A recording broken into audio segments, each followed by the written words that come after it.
Let's talk about another reading today. So, the reading that we are going to start is your third reading in the first unit, which is one of the most important readings. Uh, the background of this reading I've already given to you in terms of how our entire walkthrough of the economy throughout the last 75 odd years. So that is a background that I've already given to you. But in this reading, we will talk at a much more granular level where we will see that GDP growth rate जो हमने देखी थी, especially after 1991, वो किस किस sources से आती हैं. And this particular reading more so talks about the 2003 to 2008 period. Now this is the period, this is the reading which calls it as the golden phase. तो वो golden phase का जो term है वो professor Rakesh Mohan लेके आते हैं और इस रीडिंग में यहाँ पर मेंशन्ड है इस रीडिंग में यहाँ पर मेंशन्ड है the golden growth rate and the golden rate of growth जो हम 2003 से 2008 के बीच में कर रहे थे. And then we will see the slow down. हमने ऑलरेडी स्लो डाउन के बारे में, मुखर्जी स्टिमुलस के बारे में ऑलरेडी बात करी हुई है. And then from what happened from 2014 till 2021 हमने उसके बारे में भी ब्रॉड हमने एक ओवरव्यू लिया हुआ है. However, this reading stops at 2018. So the way that this reading makes blocks of years is, if you see 1950 to 65, what is this period, guys? What will you call this period? What will you call this period?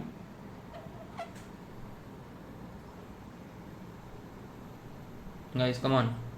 We have already done this. What will you call this period? Nehruvian era. Nehruvian era. इसको हम Nehruvian era बोलेंगे. ठीक है. What will we call this whole period? ये पूरे period को क्या बोलेंगे हम? Hindu rate of growth. Hindu rate of growth. Guys, these things should be on your tips, especially if you're going to prepare for any competitive examination. This is something that you should definitely know from now on. Then this is the period that we are talking about, golden rate. And if you see, this is where it ends. This ends at 2018. However, in our analysis, we had also seen, because हमारे पास contemporary data भी है, and I'll put certain figures in the PPT, whereby we will do analysis till 2019. हम 2021-22 को expected भी लेके चलेंगे, जो basically हम expect कर रहे हैं कि इस पर 9.5% का growth rate होगा.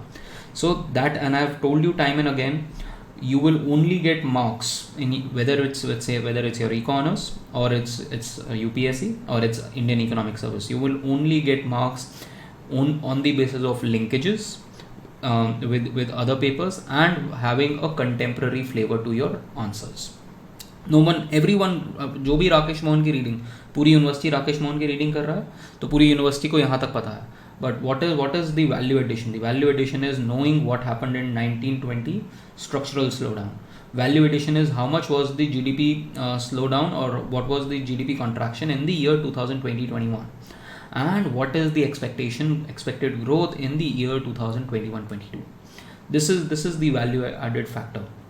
And again when you talking about savings invest, इस रीडिंग के अंदर हम सेविंग्स इन्वेस्टमेंट की बात करेंगे. This savings investment stops at 2011 से 18 तक की बात कर रहे हैं. But you need to update these figures with the economic survey. Specially अगर आप 2 साल बाद पेपर दे रहे हो या 3 साल बाद पेपर दे रहे हो, तो हर साल की इकोनॉमिक सर्वे के अंदर ये डेटा, ये स्टैटिस्टिक्स होती हैं. So you need to update those statistics with the updated ones. और what you can do is every year when I will teach, तो उसके अंदर अपडेटेड स्टैटिस्टिक्स होंगे, तो you can always take those updated statistics. ठीक है, तो अभी यहाँ पर है, बट हम नेक्स्ट क्लास में when we will do class 2 of this particular chapter, then I will update this as well with what is available in the economic survey 2020-21. Then let's go back and see our agenda. ठीक है ना.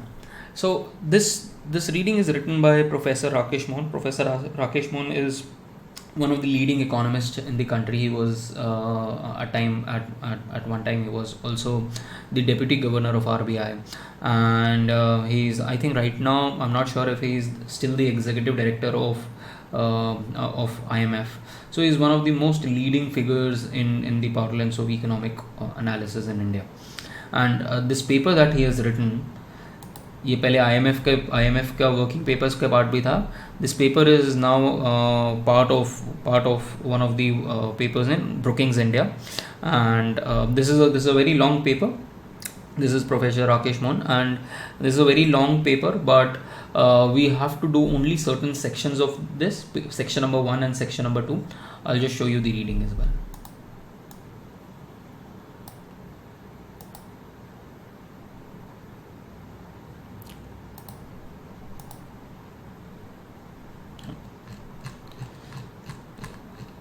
So last time तक ये IMF का working paper होता था, तो IMF का वर्किंग पेपर मेरे पास ऑलरेडी मार्क था, but although in terms of textual analysis कुछ ज़्यादा चेंज नहीं हुआ, but I still have to mark this to see that what has change in.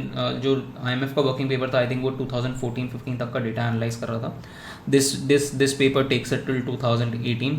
However, it cut shots of the slowdown of 2019 to 20 and 2021 का जो analysis है वो नहीं है. So we have to read this section 1. ठीक है, तो section 1 के अंदर we will talk about the GDP growth rate and the savings and investment. आज हम इसके बारे में बात करेंगे, इनके बेसिक्स के बारे में बात करेंगे. And as I told you that he is the one who actually introduce this phrase golden era of growth 2003 to 2008. तो उसके बारे में एंड क्यों था वो पीरियड में इतना ज़्यादा ग्रोथ क्यों था, agriculture industry, we will see all of that. तो ये analysis we can also find here यहाँ पर हम एनालिसिस में, because see you can not remember all of this guys even while you are writing. Even अगर आपके पास open book examination है, you can't reproduce the entire table. So you need to know what to learn and what not to learn. In fact, when you're appearing for these competitive examinations, it's more important to know what not to study. क्योंकि उससे आपको क्योंकि you have the world, मतलब for example एक subject पढ़ने के लिए आपके पास कम से कम 20 किताबें होंगी पढ़ने को. Now you need to efficiently utilise your time to see, because time is a main resource है कि अच्छा मुझे पढ़ना क्या है, मैं किस एक सोर्स को पकड़ूँ और उस सोर्स को मैं 5 बार पढ़ लूँ रादर देन मैं 10 सोर्सेज से उसको एक बार पढ़ पाऊँ. That should be your approach. And when you are studying Indian economy, तो Indian economy में it's very data intensive, so you cannot learn all these tables. But what you can do is you can broadly know what is happening. तो वो मैंने I've already highlighted to you, and we will make a customized table. From this we will make a customized table, and we will see that how to remember and how to make that customized table format. ठीक है, so this is why I've marked you. And when you are making your own notes, तो आपको ये notes नहीं use करना है, आपको अपने वो customized table यूज़ करनी है rather than this entire table. Then okay, let's see the brief. Brief भी देख लेते हैं, वापस हम देख रहे थे. सो वी विल ये MSP इंफ्रास्ट्रक्चर के बारे में बात करेंगे. फिर उसके बाद ये डिसेलरेशन के बारे में बात करते हैं, जो 2012 से 18 के बीच में डिसेलरेशन हुआ as compared to the previous period. ठीक है, एंड ये डिसेलरेशन तो खैर और भी ज़्यादा तेज़ हो गया 18-19 में. We know that the growth rate was 19-20 में the growth rate was only 4.3%. Now then apart from that what is this interest payments. Balance of payment, हम इन सारी चीज़ों के बारे में बात करेंगे डिटेल में कि क्या क्या हुआ था. IIP, ASI, GBA. देन उसके बाद फ्यूचर पॉसिबल ग्रोथ्स के बारे में बहुत इंपॉर्टेंट बात होती है. But again guys you have to take into consideration that ये 2020-21 was a black swan year.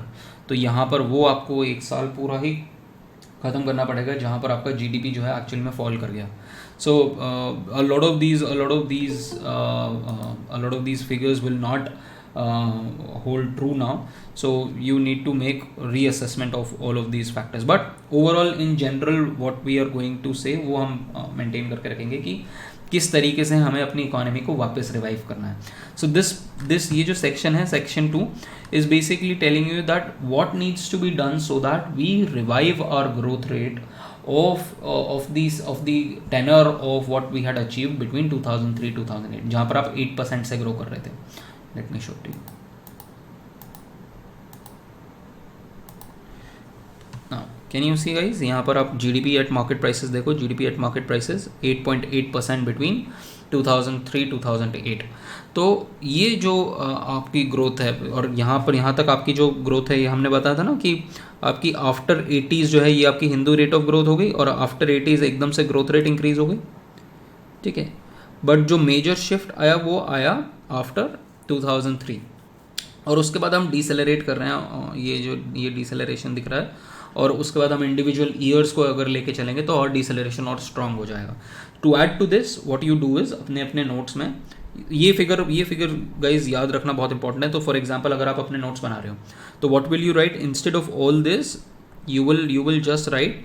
अगर आपको लिखना है सेपरेटली तो आप बोल सकते हो कि यहाँ 4% था, और यहाँ पर अगर हम अपना ऊपर वाला हमारा पिछली वाली रीडिंग याद करें तो उसमें लिखा हुआ था 3.9% and 2.9%. But you can easily say that ये वाला पीरियड आपको 4% का है और ये वाला पीरियड आपका 3% का है. ठीक है, और अगर इन जनरल बात करना चाह रहे हैं किसी भी रीडिंग के अंदर तो वी विल से दैट ये पूरा का पूरा पीरियड इज 3 to 3.5%. तो ये तरीका याद रखने का. And this entire period is 5 to 5.5%. Now this is much easier to remember than all these figures. इसीलिए मैं बोल रहा हूँ कि you need to make your own tables so that you understand the overall analysis rather than in the individual figures. And then you should know कि हाँ यार यहाँ पर 8.5% से हमारा ग्रोथ रेट हुआ एंड उसके बाद डिसेलरेशन हो रहा है. What you definitely need to know is 1920 का. यू नीड टू नो कि बस ये 1920 में जो ग्रोथ रेट है ये 4.3% का है, एंड 2021 के अंदर जो डिसेलरेशन है वो 7.3% का है. Just check this figure, I think -7.3 है. एंड 2021-22 का जो है that is expected to be 9.5%. ठीक है, तो ये फिगर्स आपको याद करनी है. And when you are preparing, तो जब आप for example you will in all likelihood you will give the examination in 2023-24. तो when you are giving the examination in 2023-24 तो यू शुड नो कि ये बैकग्राउंड में पिछले वाले सालों में क्या हुआ. ठीक है, तो this is how you basically prepare for examinations and even for your own this thing e-corners का जो end term है उसके अंदर भी आप इस तरीके से डेटा पुट करोगे. Then so coming back to the reading. So this reading will talk about that how should we go get back to this particular growth rate, and उस growth rate को achieve करने के लिए हम savings कैसे increase करें, हम corporate savings कैसे increase करें, public savings कैसे increase करें. then ये आज savings के बारे में हम सारे बात करेंगे. हम tax collection जो है हमारा बहुत poor है, हम वो देखना चाह रहे हैं कि हमारा जो overall tax collection है वो around 22% of overall GDP रहता है. but हम if we compare it to other OECD countries तो बहुत ज़्यादा लो है, टैक्स इवेजन बहुत ज़्यादा है. तो and this is overall taxation. तो ये हमें and this is overall taxation as compare to government revenues. ठीक है, as a percentage of GDP अगर आप टैक्स रेवेन्यू देखोगे तो as a percentage of GDP it's still around 10-11% के अराउंड है. ठीक है, तो don't get confuse guys about figures कि कई बार जो है figure as a percentage of GDP दे रखा होता है, as a percentage of central government revenues होता है. तो डू रिमेंबर कि किस बेस पे आपकी फिगर दे रखी है. But what you need to remember is definitely कि अगर आपको बोला जाए तो टैक्स टू GDP रेशो बोलते हैं हम उसके बारे में बात करेंगे. और ये जो टैक्स टू GDP रेशो है हमारा समवेयर अराउंड 11% है. Again this is a figure which is quoted in the economic survey also. So ये आपको टाइम बाय टाइम आपको पिक करके देखनी पड़ेगी कि कितनी चल रही है. Then so we will talk about this and external savings कैसे हम इंक्रीज़ करें, एंड देन इन्वेस्टमेंट्स कैसे इंक्रीज़ करें. ये बहुत इंपॉर्टेंट है. बिकॉज अभी नेक्स्ट स्लाइड पे वी विल टॉक अबाउट कि इन्वेस्टमेंट और सेविंग्स का रिलेशन क्या होता है and why savings are investment interlinked, उनका इंटरलिंकेज में इंपॉर्टेंट है and why investment is extremely important for us, ठीक है। And how do we increase, basically हमें पता करना होगा कि किस तरीके से हम इन्वेस्टमेंट इंक्रीज करें और वो इन्वेस्टमेंट कौन कौन से सेक्टर्स में इंक्रीज होगी जब जिससे कि ग्रोथ हो जाए इंडियन इकोनॉमी के अंदर. So we will talk about that as well. And manufacturing and infrastructure के बारे में हम थोड़ा बहुत बात करेंगे. So we will do till this page number 30 तक हमें करना है. ये यहाँ तक हमें ख़त्म करना है. बट सेक्शन 2 एक्चुअली में यहाँ ख़त्म हो रहा है, तो we will stop at this particular position. However जो पहली वाली रीडिंग होती थी उसके अंदर ये पॉलिसी इम्पेरेटिव्स के बारे में भी बात करते थे, but in this reading we do not have दो सेक्शंस. ठीक है. ब्रॉड ओवरव्यू समझ में आया गाइस कि ब्रॉड ओवरव्यू की हम क्या बात करने वाले हैं. पहले हम बात करने वाले हैं कि बॉस हुआ क्या हमारी इकोनॉमी में पिछले कुछ सालों में, एंड स्पेशली जो फोकस है इस पर्टिकुलर रीडिंग का वो 2003 ऑनवर्ड्स है. ठीक है. इससे पहले वाली जो रीडिंग्स थी उनका फोकस अलग अलग था. हमने नेहरू वाली पीरियड के बारे में बात करी, उसके बाद हमने विजय जोशी वाली रीडिंग के बारे में बात करी. विजय जोशी वाली रीडिंग जो है वो ब्रॉड ओवरव्यू उसने ऑलमोस्ट सारे पीरियड का दे दिया, साथ में पॉलिटिकल ओवरव्यू दिया. वेर एज जो पुलाप्रे बालाकृष्ण वाली रीडिंग थी वो 1950 to 1964 एंड थोड़ा सा comparison with what came after 1964 उसके बारे में दिया. And then we have this particular reading which majorly talks about 2003 onwards. And we will have another reading जो इसके बाद रीडिंग आ रही है, एक्चुअली में उससे पहले होनी चाहिए थी रीडिंग. उसमें हम 1980s के बारे में बात करेंगे कि 80s के अंदर क्या हुआ. तो हमारा ओवरऑल पूरा इकोनॉमी का ये सारे सालों का हमारा ग्रोथ एनालिसिस हो जाएगा फिर. ठीक है. And all you need to do is just update it with the current information. That's what will be left. So therefore this first unit becomes extremely important. ये 4 रीडिंग जो हैं मेजरली आपको एक historical perspective and current orientation भी दे देता है. चलो let's move on to our PPT.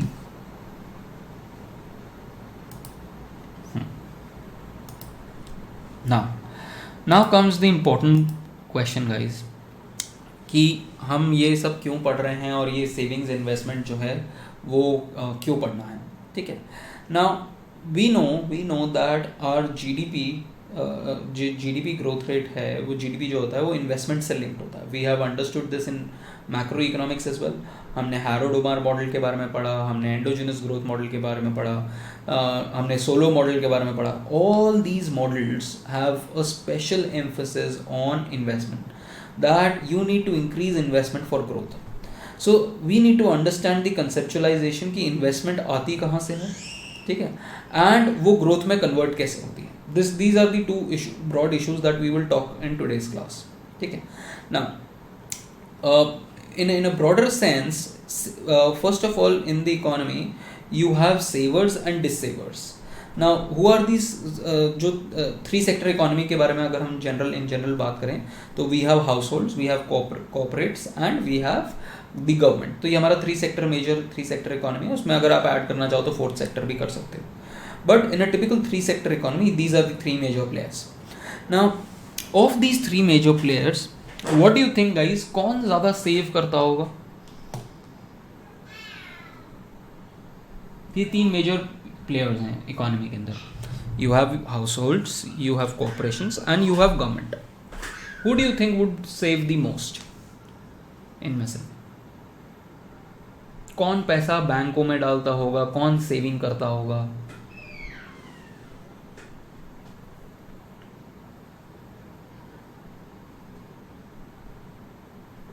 Households. So households, you will see households would be the maximum savers. Then who do you think would borrow the most?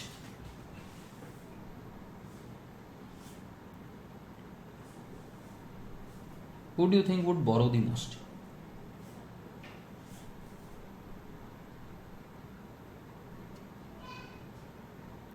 It will be firms. It will be the private sector. Private sector ज़्यादा borrowing करता है. ठीक है. तो corporations we will see will basically जो when we say borrowing, तो basically we say borrow करके invest करना. तो we will see कि यहाँ पर corporates जो हैं वो बोरोइंग करते हैं, but at the same point of time government भी बोरो करता है। ये दोनों जब आपस में जब ये दोनों बोरो करते हैं और एक बंदा दूसरे को मतलब अगर एक बंदा ज़्यादा बोरो कर ले मार्केट से तो उसको क्या बोलते हैं गाइस? ये दोनों कॉम्पीट कर रहे हैं बेसिकली। आपके इकोनॉमी के अंदर सपोज 100 रुपये की सेविंग हुई, अब ये 100 रुपये की सेविंग के लिए बहुत सारे प्लेयर्स उस पैसे को मांग रहे हैं, तो इनके अंदर जब कंपटीशन होता है तो उसको क्या बोलते हैं? अगर एक बंदा ज़्यादा बोरो कर ले तो crowding out, exactly. So you need to understand these factors not in terms of these technical terms कि बॉस इंटरेस्ट रेट इंक्रीज हो गया तो आईएस हमारा लेफ्ट में शिफ्ट हो गया, तो हमें उस वो जो चेंज है उसको हम क्राउडिंग आउट बोलते हैं, वो टेक्निकल चीज़ें हैं। But you need to understand the spirit of it कि कैसे इस 100 रुपये को लेने के लिए ये सारी की सारी तीनों सब हेड्स जो हैं ये इस 100 रुपये के लिए कम्पीट कर रहे हैं। और अगर एक ज़्यादा बोरो कर लेगा तो मार्केट में कम पैसा बच जाएगा, और कम पैसा बच जाएगा तो इंटरेस्ट रेट इंक्रीज हो जाएगा और कॉस्ट ऑफ बोरोइंग बढ़ जाएगी, तो और कम पैसा बच जाएगा तो उसको बोलते हैं हम क्राउडिंग आउट। ठीक है, तो understand the essence of it and this you will also be able to see here. ठीक है, अभी मैं सिर्फ आपको ब्रॉड ब्रश दिखा रहा हूँ, ब्रॉड ब्रश पे आपको चीज़ें दिखा रहा हूँ कि जो मैं बता रहा हूँ वो एक्चुअली में एग्जिस्ट करता है। ठीक है, ये देखो अभी हमने सेविंग्स के बारे में बात करी।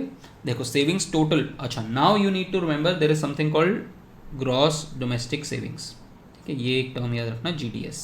ठीक है, दूसरी हम जो चीज़ देखेंगे वो हमारी टोटल इन्वेस्टमेंट होगी। तो अगर आप ग्रॉस डोमेस्टिक सेविंग्स देखो तो gross domestic savings as a percentage of GDP दे रखा है। ठीक है, हमेशा देखना गाइस कि किसके रिस्पेक्ट में आप कोई भी टेबल पढ़ते हो, हमेशा जीडीएस और जीसीएफ ये जो है हमेशा in percentage of GDP usually quote होता है।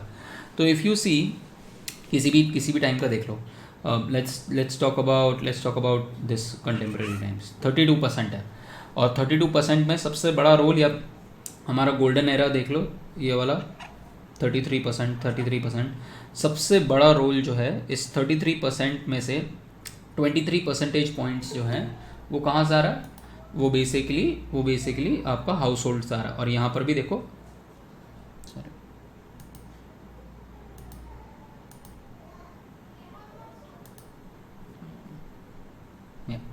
यहाँ पर भी हाउस होल्ड से आ रहा है। ये देखो हाउस होल्ड कितना बड़ा शेयर ले जाता है, ऑल्दो हाउस होल्ड का कम हुआ है, अभी हम बात करेंगे ये कम क्यों हुआ है। तो household is the biggest supplier of savings into the market. And public sector भी थोड़ी बहुत सेविंग करता है, जब पब्लिक सेक्टर अपने खर्चे कम कर ले और थोड़ा सेव पैसा रेवेन्यूज़ कमा ले और एक्सपेंडिचर कम करे, तो वी विल सी कि पब्लिक सेक्टर भी सेविंग कर लेता है।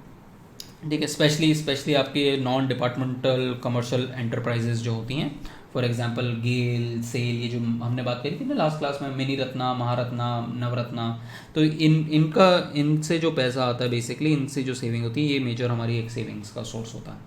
ठीक है, पब्लिक अथॉरिटीज़ तो मेजरली नुकसान ही कर रही होती हैं इंडिया में। Then apart from that let's talk about investment. अभी हमने इन्वेस्टमेंट के बारे में बात करी थी। इन्वेस्टमेंट देखो, इन्वेस्टमेंट मैंने कहा था ना आपको कि ये हमारा गोल्डन फेज था, और गोल्डन फेज में इन्वेस्टमेंट काफ़ी अच्छी थी, बट अब इन्वेस्टमेंट जो है वो गिर रही है। ठीक है, और ग्रॉस कैपिटल फॉर्मेशन हम बेसिकली जीसीएफ देखते हैं, ये ग्रॉस फिक्स्ड कैपिटल फॉर्मेशन है। ठीक है, अब ये जो ग्रॉस फिक्स्ड कैपिटल फॉर्मेशन हमारे लिए कंसर्न मेजर ये है। ठीक है, अब इस ग्रॉस फिक्स्ड कैपिटल फॉर्मेशन को देखो, इसमें सबसे बड़ा शेयर जो है यूजुअली कॉर्पोरेट सेक्टर जो है वो काफ़ी बड़ा शेयर ले जाता है। ठीक है, इसका शेयर जो है काफ़ी तेज़ी से इंक्रीज हुआ है। Although you will also see, यहाँ पर यू विल ऑल्सो सी कि in more or less cases आपका household sector is overall ज़्यादा, but still in terms of its contribution, ठीक है, हम ये देखेंगे कि ये कॉम्प्राइज क्या होता है, हम ये देखेंगे कि ये इन्वेस्टमेंट करते कहाँ हैं। ठीक है, हम ये इन्वेस्टमेंट के सोर्सेज भी देखेंगे और इनके इन्वेस्टमेंट के भी सोर्सेज देखेंगे। तो basically what do you think guys कि किसकी investment goods and services production में जारी होगी?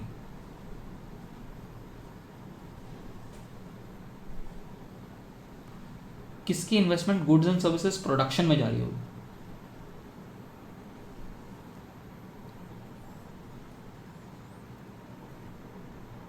कौन इन्वेस्ट कर रहा होगा फैक्ट्रीज के अंदर, बिल्डिंग्स के अंदर बना के फर्म्स कर रही होंगी बेसिकली। तो यू विल सी कि ये जो इन्वेस्टमेंट है, this is extremely important for अस। हमें कॉर्पोरेट इन्वेस्टमेंट पिक करनी है किसी तरीके से। तो ये दिस बिकम्स अ की पैरामीटर फॉर अस। तो वी विल सी कि ये कैसे कैसे बनी होती हैं। वी विल ऑल्सो सी ये फाइनेंशियल और ये क्या फिजिकल सेविंग्स क्या हैं। To give you just an example, savings as a household हम कई बार क्या करते हैं, हम कई बार सेव करते हैं बैंक में एज एफडी। ठीक है, मेजरली हमारा जो मिडिल क्लास होती है, जो सर्विस क्लास होती है, उनके लिए मेजर जो फॉर्म ऑफ इन्वेस्टमेंट होता है वो होता है एफडी। ठीक है, या आरडी हो गई। बट जो लोग एक और जनरेशन है जो बेसिकली बिलीव करती है कि हम एफडी नहीं करेंगे, हम गोल्ड खरीदेंगे। ठीक है, तो वो जो गोल्ड खरीदने वाले जो लोग हैं वो यहाँ पर आ जाते हैं। ठीक है, but at the same point of time कुछ लोग अब और भी चीज़ों में इन्वेस्ट करने लग गए हैं। तो वी विल सी कि वो इन्वेस्टमेंट और कहाँ होती है। तो ये we will talk about this household sector investment as well, कि अच्छा आप और कहाँ बेसिकली इन्वेस्ट करते हो, सेव करके बेसिकली आप इन्वेस्ट कहाँ कर रहे हो, म्यूचुअल फंड्स में, स्टॉक्स में, वो सारी चीज़ों के बारे में हम बात करेंगे। ठीक है ना।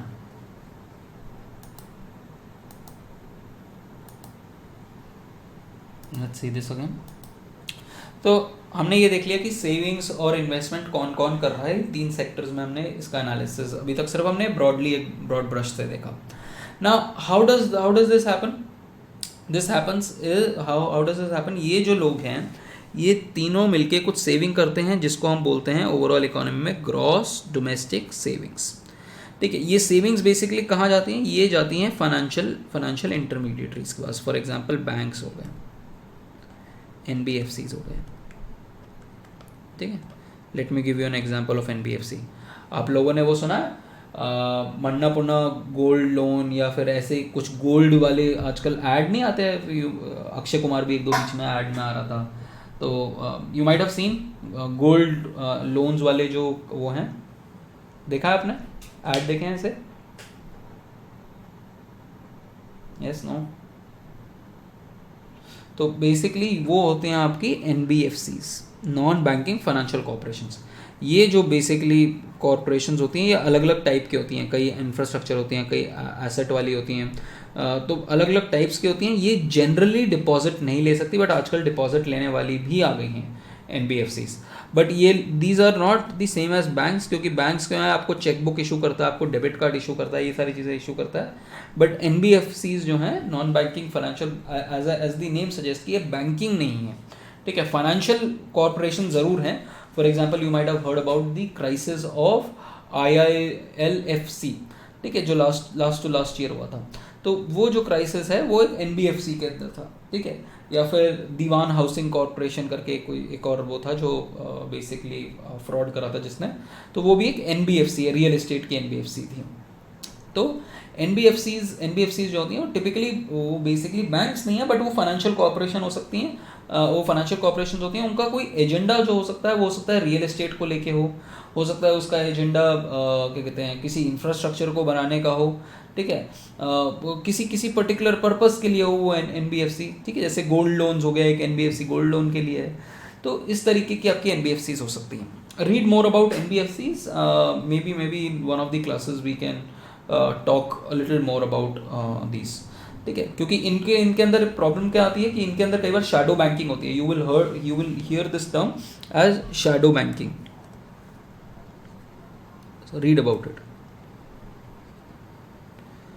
ठीक है, रीड अबाउट इट, क्योंकि ये NBFCs पे जो पूरा कंट्रोल है RBI का भी नहीं रहता। तो इनके ऊपर ना रेगुलेटरी आर्बिट्राज हो जाता था कई बार कि RBI भी ठीक से कंट्रोल नहीं कर रही, और फिर उसके बाद सेबी और बाकी सारी अथॉरिटीज़ जो हैं वो भी ठीक से रेगुलेट नहीं कर रही, इसीलिए इनके ऊपर कंट्रोल ठीक से नहीं होता था। इसीलिए इन्होंने काफ़ी जो ये डिफ़ॉल्ट हुए और जो क्राइसिस हुआ, ये बेसिकली यही था कि यहाँ पर आपका रेगुलेशन जो है वो कॉम्प्रिहेंसिव नहीं था। अब RBI ने काफ़ी कॉम्प्रिहेंसिवली इनको रेगुलेट करना शुरू कर दिया आफ्टर 2019 इंसिडेंट। देन अब ये लोग क्या करते हैं, ये mutual funds, for example mutual funds is also a kind of a financial intermediary. तो इन्होंने हम लोगों से पैसा लिया और फिर ये लोग पैसा कहाँ, ये लोग पैसा किसको देते हैं, ये इन्वेस्टर्स को देते हैं या बोरोवर्स को देते हैं।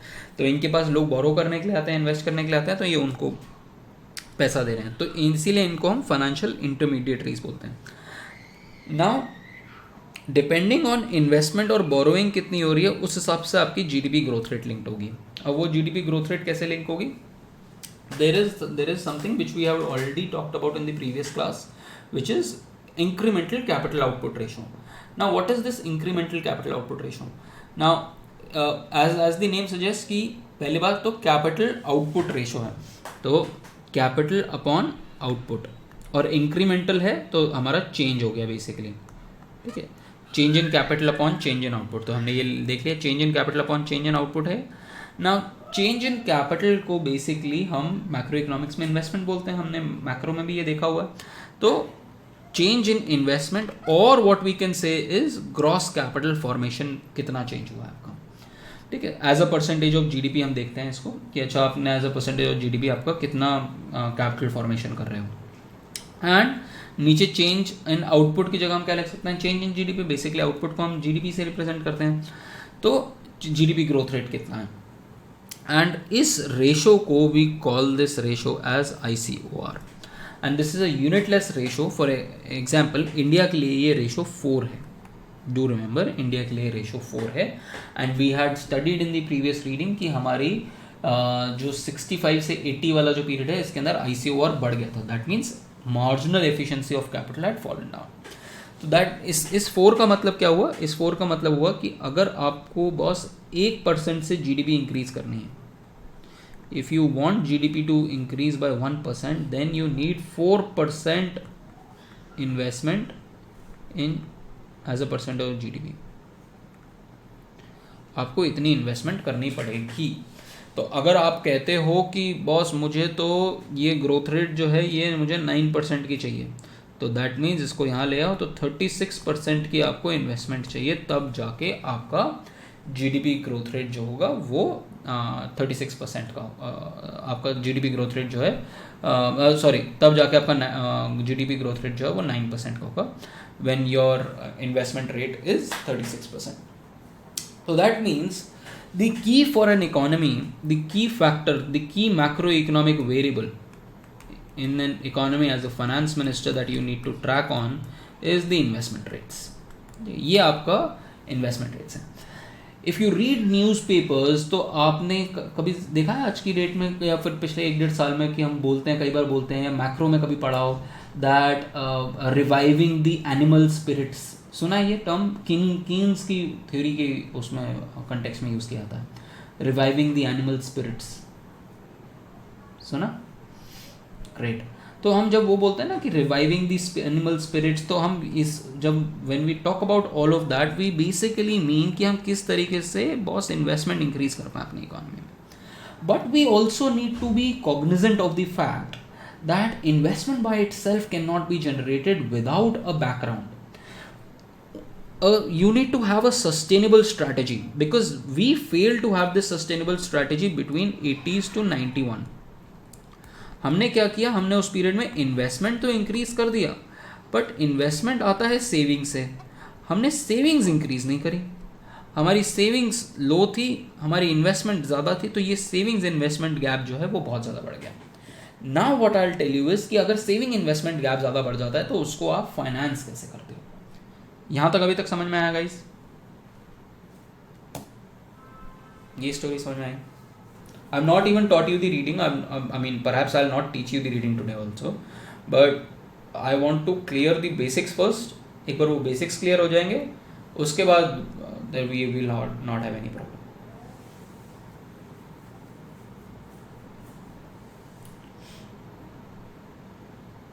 एवरीवन एल्स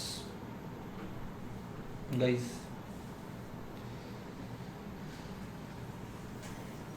आज हमारी क्लास में इतने कम लोग क्यों हैं? कितने लोग हैं आज क्लास में? अच्छा 20. ठीक है. नाउ व्हेन वी नो कि हमारी इकोनॉमी के अंदर ये सेविंग्स और इन्वेस्टमेंट का गैप जो होना चाहिए वो ज़्यादा नहीं होना चाहिए. अब हम वो समझते हैं कि वो गैप क्यों नहीं ज़्यादा होना चाहिए. In macroeconomics, guys, you would have learnt about a fundamental axiom or an equation which is called as injection is equal to leakages. तो investment is a kind of an injection in the economy, ठीक है, injection होती है economy के अंदर. Government expenditure जो होता है वो एक तरीके का इंजेक्शन होता है, एंड एक्सपोर्ट्स एक तरीके का इंजेक्शन होता है. Why do we call them as injections guys? Any idea? Why do we call them as injections?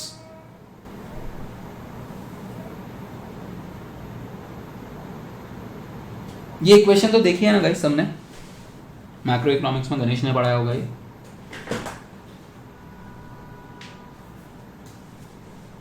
अरे इक्वेशन देखी है ना, या नहीं देखी है? ये तो देखी होगी.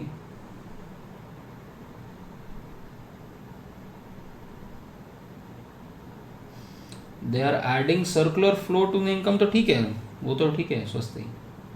पहली बात तो ये इक्वेशन देखी है कि नहीं देखी हुई है? कहीं मैं गलत ही क्वेश्चन पूछ रहा हूँ तुम लोगों से, क्योंकि मैक्रो इकोनॉमिक्स के अंदर सबसे पहले इक्वेशन पढ़ाई जाती है. ठीक है, तो अगर ये इक्वेशन है तो इसको हम इंजेक्शंस क्यों बोलते हैं? सोच के देखो.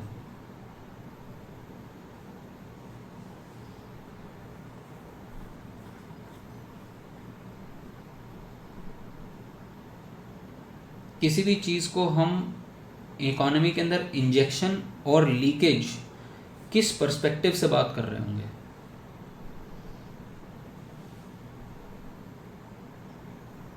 किसी को मल्टीप्लायर याद है? Divya says increase money circulation. Okay, किसी को मल्टीप्लायर की वैल्यू याद है?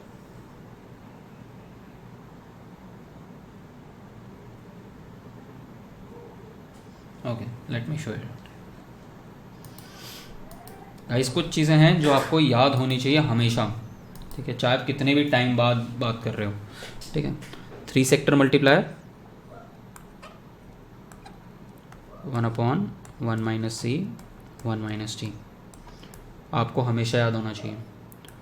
4 सेक्टर मल्टीप्लायर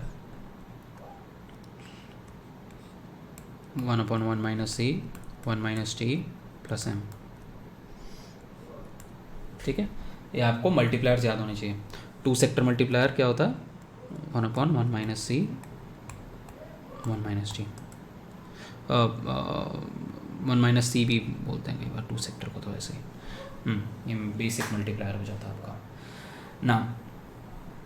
ये मल्टीप्लायर्स याद है गाइस? पढ़े हैं मल्टीप्लायर्स? मैक्रो 1 में पढ़े होंगे. यस, नो, ओके, ठीक है.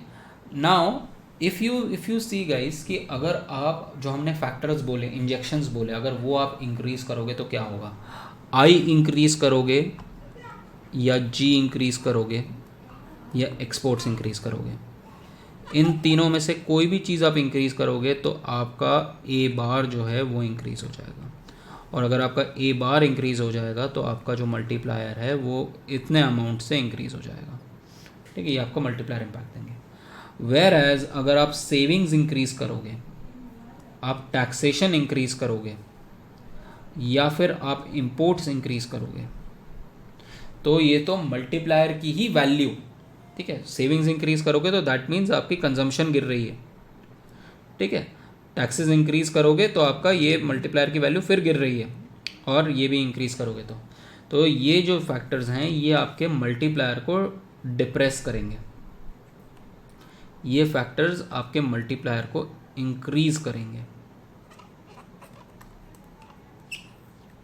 इसीलिए हम इनको इंजेक्शंस बोलते हैं और इनको लीकेजेस बोलते हैं. समझ आया?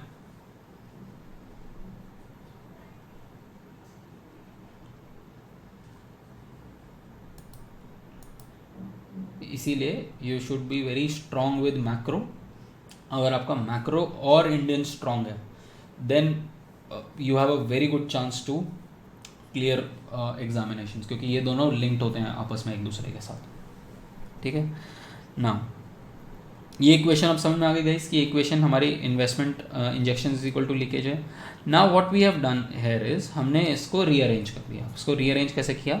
हमने I माइनस एस देखा कि बेसिकली इकोनॉमी में अंदर हम क्या कह रहे हैं, हम कह रहे हैं कि ये एक इकोनॉमी है जिसके अंदर सेविंग्स जो होती हैं वो ज़्यादा होती हैं और सॉरी इन्वेस्टमेंट जो होती है वो ज़्यादा होती है और सेविंग्स कम होती हैं. दैट मीन्स ये इकोनॉमी जो है वो डिससेवर इकोनॉमी है. ठीक है, डिससेविंग कर रही है. तो अगर ये इकोनॉमी डिससेविंग कर रही है तो उसको सोर्स कहाँ से करना पड़ेगा पैसा? वो अफोर्ड कर सकती है ज़्यादा इन्वेस्ट करना as compare to saving. That means इस कंट्री में लोग ज़्यादा बोरो कर रहे हैं और सेव इतना नहीं कर रहे. कहने का मतलब कि सपोज आपके घर के अंदर आपने जो सेविंग अपने पॉकेट में डाली हुई वो 100 रुपये की है, बट आप जो इन्वेस्टमेंट कर रहे हो, जो आपने खर्चा करा हुआ है, खर्चे को कैपिटल इन्वेस्टमेंट के टर्म्स में देखो कि आपने जो खर्चा किया हुआ है 200 रुपये का किया हुआ है. तो वो कहाँ से आएगा? वो आएगा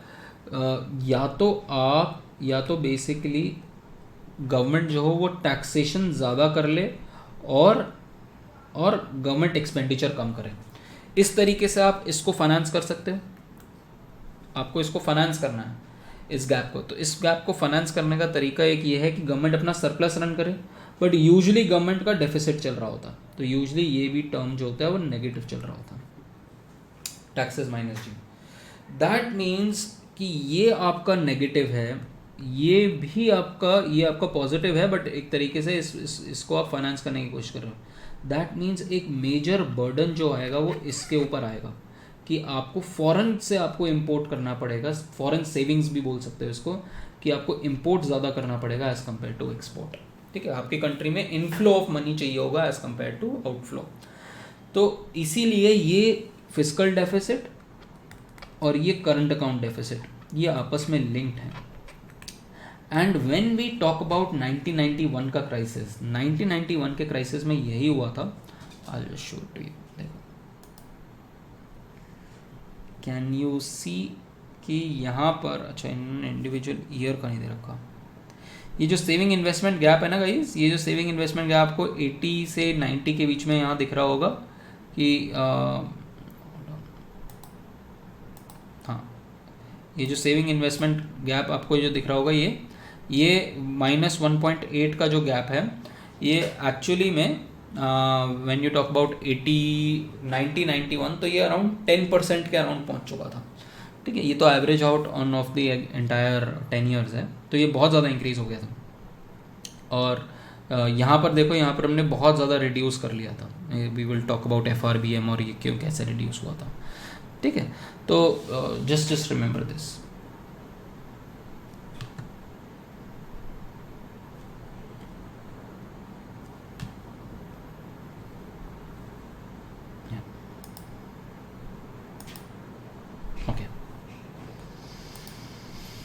ना तो 1991 के अंदर हमारे पास क्या हुआ था कि ये जो गैप था वो बहुत बड़ा था. ये गैप बहुत ज़्यादा बड़ा था और फिस्कल डेफिसिट भी हम बहुत बड़ा रन कर रहे थे और करंट अकाउंट डेफिसिट भी बहुत बड़ा रन कर रहे थे. तो अनसस्टेनेबल हो गया था ये गैप कि हमें बाहर से बहुत ज़्यादा बोरो करना पड़ रहा था ये पैसा. और बाहर से क्योंकि बहुत ज़्यादा पैसा बोरो करना था, उस पैसे पे इंटरेस्ट चुकाना पड़ेगा, तो आपका फिस्कल डेफिसिट भी बहुत ज़्यादा हो जाएगा. ये गैप और ज़्यादा बड़ा होना शुरू हो जाएगा. तो ये हमारे कंट्री के अंदर प्रॉब्लम था that we were not able to generate sufficient amount of savings for the amount of investment that we are doing. इसलिए हम बोलते हैं कि वो जो इन्वेस्टमेंट थी, वो जो ग्रोथ स्ट्रैटेजी थी, वो सस्टेनेबल नहीं थी. ATC. Now in this last slide what we will essentially talk about is the phases. तो अगर हम phases के बारे में बात करें, ठीक है, अगर हम phases के बारे में बात करें तो हमें यहाँ पर दिखता है कि इस फेज़ में ये हमें ओवरऑल सेक्टर्स नज़र आते हैं यहाँ पर. तो सेविंग्स अगर आप देखो तो सेविंग्स का 3 सेक्टर आपको नज़र आएगा. हाउस होल्ड, ठीक है, हाउस होल्ड आपको दिख गया, दूसरा आपको कॉर्पोरेट दिख गया, तीसरा आपको पब्लिक दिख गया. ये 3 से. और सिमिलरली इन्वेस्टमेंट में ग्रॉस फिक्स कैपिटल फॉर्मेशन और टोटल इन्वेस्टमेंट. उसके अलावा 2 और चीज़ें होती हैं, change in stocks and valuables. ये हमारे लिए इतना इंपॉर्टेंट नहीं है, ये हमारे लिए इतना इंपॉर्टेंट नहीं है. हमारे लिए इंपॉर्टेंट ये है कौन कितना कैपिटल फॉर्मेशन कर रहा है. Then the other thing that we will also follow here is this part. कि एक हमारा CPI इन्फ्लेशन जो है, एक हमें इसको भी देखेंगे क्योंकि इससे रिलेटेड एक फिजिकल एसेट्स वाली चीज़ हम वो देखना चाह रहे हैं. देन दूसरी चीज़ जो हम देखना चाह रहे हैं कि इंडिविजुअल ग्रोथ जो है वो कितनी है और GDP ग्रोथ रेट कितनी है. ये फैक्टर्स हम इस पूरी टेबल से देखना चाह रहे हैं, टेबल से. And as I told you that you have to create your own table for this particular reading. ठीक है, आप अपनी खुद की टेबल बनाओगे जिसके अंदर आप अपने फिगर्स खुद लिखोगे, so that you are able to remember them and you are able to get a logic out of that, because you can not remember all of this. Now to give you a broad perspective, guys, to give you a broad perspective of things, let me show you.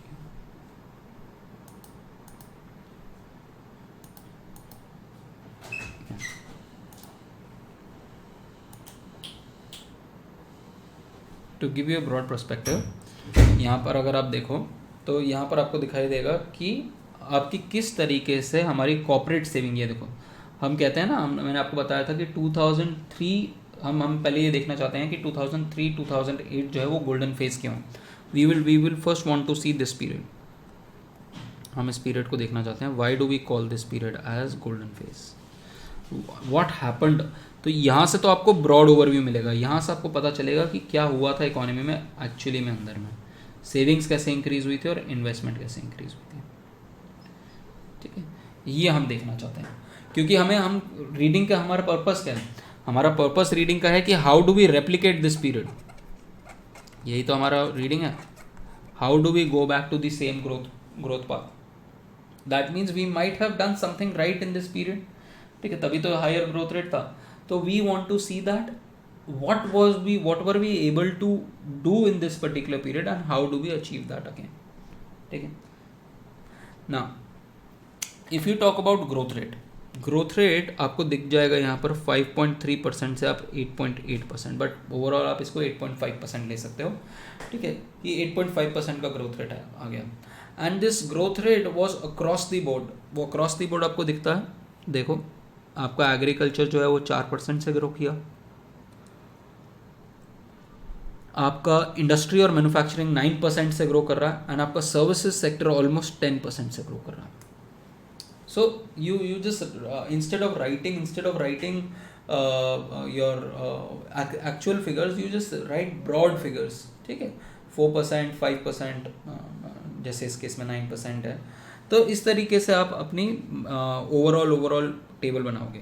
तो just write down the overall analysis कि agriculture, industry and service तीनों बहुत तेज़ी से grow कर रहा है as compare to all other previous years. Then उसके बाद let's go and dig a little deeper कि ये ग्रोथ आई क्यों है. ये ग्रोथ इसलिए आई है क्योंकि इस पीरियड के अंदर हमारे हाउस होल्ड जो हैं उन्होंने भी अपनी सेविंग्स इंक्रीज़ करी. So if you see savings एकदम से मैसिवली 2 परसेंटेज पॉइंट से इंक्रीज़ होती है इस पीरियड में, 21 से 23 हो जाती है. और मेजर फैक्टर क्या है कि कॉर्पोरेट सेविंग्स इंक्रीज़ हो रही है. ठीक है, कॉर्पोरेट सेविंग्स ऑलमोस्ट डबल हो जाती हैं from 3.9% of GDP to 7.2% of GDP. ठीक है, वी विल टॉक अबाउट कि क्यों हो रही है इंक्रीज. एंड पब्लिक सेविंग्स जो हैं ये भी इंक्रीज़ हो जाती हैं. तो यू नीड टू अंडरस्टैंड ये तीन फैक्टर्स क्यों इंक्रीज़ कर रहे हैं सेविंग्स को. ठीक है, एंड ओवरऑल हमने ये तो देख ही लिया कि ये एकदम से ऑलमोस्ट 10 परसेंटेज पॉइंट से इंक्रीज़ कर रही है सेविंग्स. तो आपको इक्वेशन में ये नज़र आ गया कि बॉस इस पीरियड में हम सेव ज़्यादा कर रहे हैं.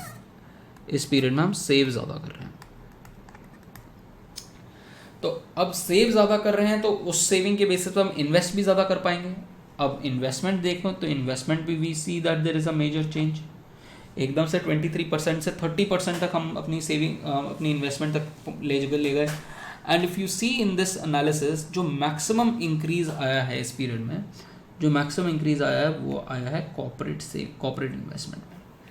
इस पीरियड में कॉर्पोरेट्स ने बहुत ज़्यादा इन्वेस्ट किया, और ये हमने लास्ट क्लास में भी बात करी थी कि एक्सेसिव लेवरेजिंग हो रही थी इस पीरियड में. आप हर किसी को लोन दे रहे थे और बहुत क्योंकि इंटरेस्ट रेट कम था इसलिए बहुत सारे लोग लोन लिए जा रहे थे. क्योंकि ग्लोबल मार्केट्स के अंदर 2003 के बाद से काफ़ी ज़्यादा लिक्विडिटी थी. ठीक है। जो एडवांस कंट्रीज थी उन्होंने लो इंटरेस्ट रेट रेजिम रखा हुआ था और एक्सेसिव सप्लाई ऑफ मनी था मार्केट के अंदर, तो वो इंडिया के अंदर भी आ रहा था। तो उसकी वजह से इंटरेस्ट रेट्स जो थे मार्केट के अंदर लो थे और हर कोई जो है वो अपना या तो आईपीओ निकाल रहा था या फिर वो अपना क्या कहते हैं ये कर रहा था, बोरोइंग कर रहा था और नए बिजनेसेस खोल रहा था।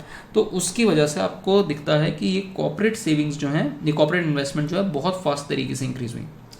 एंड क्योंकि कॉर्पोरेट्स इन्वेस्ट करके प्रॉफिट बहुत सारा कमा पा रहे थे, इसलिए वो सेव भी काफ़ी सारा कर रहे थे।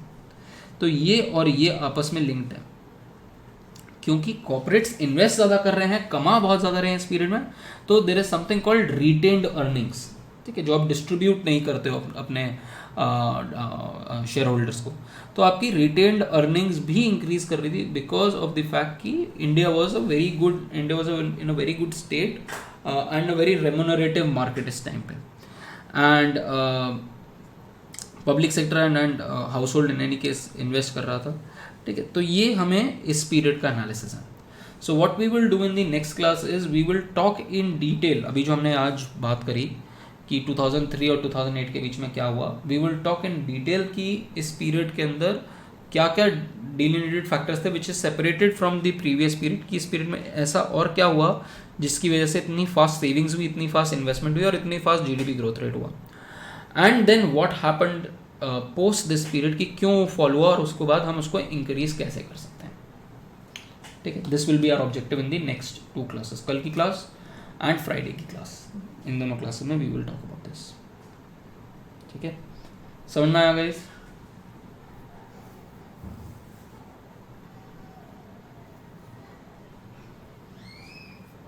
हाँ कि ना? So good morning everyone. Let's do a quick revision of what we were doing in the previous class and then we can start with our session today. Now we had started with this reading of Professor Rakesh Mohan, which talks about what was the growth outcomes of in India in the previous 75 odd years, where the focus of this particular reading is what comes after 2013 or after 2003.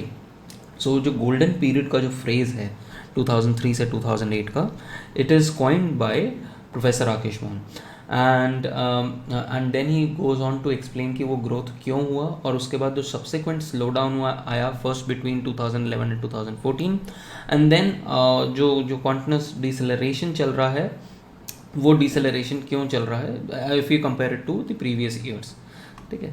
Now we had seen these basics, हमने ये basics कल देखे थे कि growth होता कैसे है और ये सबसे इम्पोर्टेंट स्टेप है एक फॉर अ मैक्रो इकोनॉमिस्ट, कि ग्रोथ जो होगी वो आएगी आपकी सेविंग्स एंड आपकी इन्वेस्टमेंट्स हैं। So always remember that growth will come from investment. हमारा GCF will be a major factor to explain growth. तो ग्रोथ के लिए आपको इन्वेस्टमेंट चाहिए, but to finance this investment, financing of this investment is through savers. और we are in right now we are talking about a 3 sector economy. Right now we are talking about a 3 sector economy. Guys, just a second, give me 1 minute break. Guys, I'll take 2 minutes more. Yes, sorry guys. So where were we? So आपका we are in a 3 sector economy. So in a 3 sector economy you have households, corporates and government. ये आपके investors भी होंगे and ये आपके savers भी होंगे. We will today see a detailed analysis of this as well. And हमने देखा था कि ये GDP growth rate कैसे आएगा. ये GDP growth rate आएगा if your investment increases. तो और वो इन्वेस्टमेंट और जीडीपी ग्रोथ रेट का रिलेशन कैसे मिलता है, वो ICOR से मिलता है, इंक्रीमेंटल कैपिटल आउटपुट रेशो से। जितना ज़्यादा आप इन्वेस्टमेंट करोगे उतना ही ज़्यादा आपका जीडीपी ग्रोथ रेट होगा। जितना ज़्यादा आप इन्वेस्टमेंट करोगे उतना ही ज़्यादा आपका जीडीपी ग्रोथ रेट होगा। And all of this depends on how are you able to convert your investment into GDP। तो वो जो marginal efficiency of capital की बात होती है वो बेसिकली यहाँ से आता है, ICOR से आता है, ठीक है। And we also understood that कैसे injection is equal to leakages होता है, और अगर आपको बेसिकली अगर आपको ज़्यादा इन्वेस्टमेंट कर रहे हो एज कम्पेयर टू सेविंग, तो उसको फाइनेंसिंग करने का या तो डोमेस्टिक सोर्सेज से आप उसको फाइनेंस करोगे. सो बेसिकली इसका मतलब क्या हुआ? इसका मतलब ये हुआ कि आप ज़्यादा इन्वेस्ट कर रहे हो, या फिर ज़्यादा आप कह रहे हो कि आपकी बोरोइंग जो है एक तरीके से आपकी ज़्यादा है, और आपने सेव कम करा हुआ है, तो ये कहाँ से करोगे? अगर आप एक हाउस होल्ड की बात करो कि एक हाउस होल्ड में सपोज आप जो है आपकी पॉकेट मनी है, अपने पॉकेट मनी से सेव करा हुआ है 2000 रुपीज़, एंड आप इन्वेस्ट कर रहे हो 5000 रुपीज़, तो वो जो 3000 रुपीज़ हैं, ठीक है, वो जो 3000 रुपीज़ है वो कहाँ से सोर्स आएंगे? या तो डोमेस्टिक सोर्सेज, या तो अपने घर से लोगे या घर के बाहर से लोगे. ठीक है, तो दिस इज डोमेस्टिक फाइनेंसिंग और दिस इज फॉरेन फाइनेंसिंग. ये फॉरेन फाइनेंसिंग है. ठीक है, तो इसको इस सेंस में इसको समझो, rather than an identity. Problem क्या होती है मैक्रो इकोनॉमिक्स में? We understand this as an identity, we don't understand the spirit behind it. So you have to understand the spirit that अगर बोरोइंग में, अगर मेरे घर में अगर मैं ज़्यादा इन्वेस्ट कर रहा हूँ और कम सेव कर रहा हूँ, तो उसका एक ही मतलब है, या तो मैं घर से उसको फाइनेंस करूँगा या फिर मैं उसको बाहर से फाइनेंस करूँगा. ठीक है, and if you are financing from outside, what would be the problem guys? क्या प्रॉब्लम आएगा? कैन यू सी कि अगर बाहर से फाइनेंस करूँगा तो उसका एक इम्प्लीकेशन यहाँ पर भी आएगा. Can you think about it? इसकी एक कॉस्ट होगी. अगर मैं बाहर से बोरो करूँगा, फॉरेन से बोरो करूँगा, तो बेसिकली अल्टीमेटली मुझे इंटरेस्ट पे करना पड़ेगा, तो वो भी तो यहाँ आ जाएगा. ठीक है, फिर वो इंटरेस्ट वर्जन अप करना पड़ जाएगा. तो इसीलिए हम इन दोनों को बोलते हैं ट्विन डेफिसिट्स, कि ये आपस में एक साथ चलते रहते हैं. आपको इन दोनों को कंट्रोल में करके रखना पड़ेगा. इसके लिए हम कहते हैं, फिस्कल डेफिसिट के लिए हम कहते हैं कि हम इसको 3% ऑफ जीडीपी तक कंट्रोल करेंगे, और इसकी भी लिमिट जो होती है वो अराउंड 1 to 2% के बीच में ही होती है, कि इसको 1 to 2% से ज़्यादा क्रॉस ना करने दिया जाए. ठीक है, so this is how you should. और ultimately if you want to grow sustainably, now I have given you everything. ठीक है, I have given you everything. In your mind, what should be the one factor which you should, as an economist, you should focus on? अगर मैं आपको बोलूँ, आपके हाथ में economy की कमांड दे दूँ, what should be the one factor that you should focus on so that आपकी इकोनॉमी सस्टेनेबली आगे बढ़े? Remember the word सस्टेनेबली आगे बढ़े. इस पूरी इक्वेशन में कौन सा एक फैक्टर है जिसको मैं सस्टेनेबली इंक्रीज करना चाहता हूँ सो दैट मेरी पूरी सारी लाइफ कंफर्टेबल हो जाए? सेविंग्स. एग्जैक्टली. अगर मैं सेविंग्स को सस्टेनेबली इंक्रीज कर पाऊँ किसी तरीके से, अगर मैं सेविंग्स को किसी तरीके से सस्टेनेबली इंक्रीज कर पाऊँ, तो उसकी वजह से मैं अपनी इन्वेस्टमेंट्स को फाइनेंस कर सकता हूँ. जितनी ज़्यादा सेविंग्स होगी उतना ज़्यादा मैं इन्वेस्ट कर सकता हूँ, क्योंकि ये अगर इनके बीच का जो गैप है, उस गैप को मैं ज़्यादा, I can not let this gap to burgeon up. Burgeoning of this gap will become unsustainable whether you finance it from domestic sources or foreign sources. तो सेविंग इन्वेस्टमेंट गैप को आप ज़्यादा increase करने नहीं दे सकते. That means the only sustainable way is कि आप savings increase करो. And if you see the traditional problem in India till now is that 50% of population is unbanked. आज की डेट में भी 50% हमारी जो पॉपुलेशन है वो unbanked. And with respect to that, I had actually sent an article, I think 3-4 days ago. एक अच्छा सा आर्टिकल है कि गवर्नमेंट किस तरीके से इस अनबैंक्ड सेक्टर को भी बैंकिंग के अंदर लाने की कोशिश कर रहा है. there is this new digital way of transferring money, conditional transfer के तरीके से वो कर रहा है. I'll just tell you its name. Its name is e-Rupee. And in fact मैंने कल भी एक आर्टिकल शेयर किया था कि central bank is also coming up with its own digital currency. ठीक है, तो ये सारी जो इनोवेशंस हैं, बेसिकली अगेन ये हमारा फाइनेंशियल इंक्लूजन को इंक्रीज करेगी, सेविंग्स को इंक्रीज करेगी. Now can you give me an example of a fintech company which has helped India lot in terms of this process? Any fintech company that comes to your mind जिसने ये unbanked sector को भी basically एक तरीके से एक outlet दिया banking का? पेटीएम. Exactly, Paytm. तो पेटीएम जैसे आज के उसने क्या करा, बेसिकली कैशलेस सोसाइटी भी बना दी है, प्लस साथ में अब बैंक अकाउंट लिंक करने शुरू करती हैं. तो उसकी वजह से आपका ये बैंकिंग जो है ये इंक्रीज़ हो गया है। तो सिमिलरली आपका भीम हो गया, सिमिलरली आपका गूगल पे हो गया, व्हाट्सएप पे प्रॉब्ली अब आएगा, जब आएगा तो वो भी सिमिलर एक्सरसाइज करेगा। तो ये हमारा एनालिसिस था अभी तक का कि हमारा सेविंग्स और इन्वेस्टमेंट का लिंक अंडरस्टैंड करना बहुत इंपॉर्टेंट है। Then what we had also understood is that savings और इन्वेस्टमेंट हमें पता है कि इंपॉर्टेंट है। सेविंग्स और इन्वेस्टमेंट को we have to divide in 3 parts, ठीक है। what are these three sub parts? These 3 sub parts are house को जब हम देखते हैं तो हाउस होल्ड सेविंग्स के अंदर दो फैक्टर्स आ जाते हैं, एक फिजिकल और एक फाइनेंशियल। फाइनेंशियल बेसिकली होता है कि आप if you are investing in say bond, stocks, ठीक है, ये सारी जो आप क्या कहते हैं बैंक में जो आप पैसा डालते हो, ये सारी चीज़ें जो आपकी फाइनेंशियल सेविंग्स हैं, ये सारी फाइनेंशियल सेविंग्स में आती हैं। फिजिकल सेविंग्स जो होती हैं, physical savings are basically savings in gold, real estate, क्या कहते हैं, सिल्वर, ऑर्नामेंट्स, ये सारी। एंड ये जो फिजिकल सेविंग्स होती हैं, this almost exactly mirror these house hold investments, ठीक है। ये और ये आपको ऑलमोस्ट सेम, जो फिजिकल सेविंग्स होगी वो ऑलमोस्ट सेम फिगर आपको यहाँ पर दिखनी शुरू हो जाएगी। देखो 4.8, 4.9, 6.6, 6.9, ठीक है। ये ऑलमोस्ट सिमिलर फिगर्स जो हैं आपको विद माइनर वेरिएंस आपको मिलनी शुरू हो जाएंगी। तो अल्टीमेटली these household क्या कहते हैं, gross fixed capital formation is a kind of your household physical saving, ठीक है। So this link has to be understood well. And if you want to read about कि अच्छा ये कैसे, और बाय द वे जो हाउस होल्ड सेक्टर का derivation होता है कि कितना सेविंग है, कितना इन्वेस्टमेंट है, यूजुअली ये रेजिडुअल मेथड से होता है कि बाकी सबका निकाल लो और जो बच गया वो हाउस होल्ड का है। ना if you want to read upon it more, then मैंने मॉस्पी का यहाँ पर ये डिटेल गाइड आज ऐड कर दिया, जिसमें आपको सारे सेक्टर्स का डिटेल में एक्सप्लेनेशन है that how do you take, what are the data sources. Let me show it to you. So if you click on that link तो आपके पास ये पूरा खुल जाएगा, ठीक है, मॉस्पी का। और मैंने last night I took the data from this source only.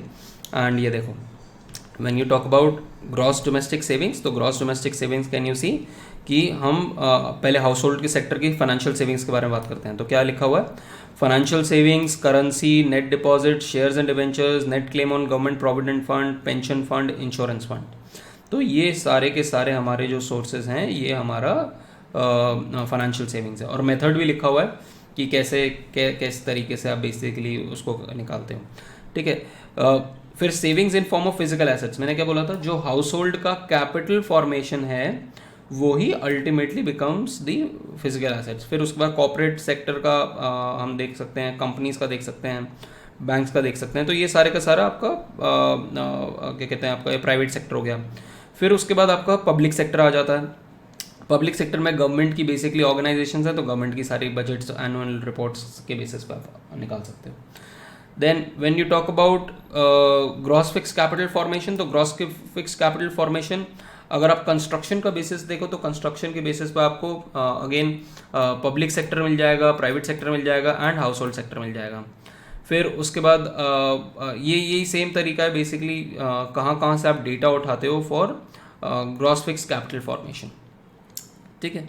So this is something that I wanted to show you.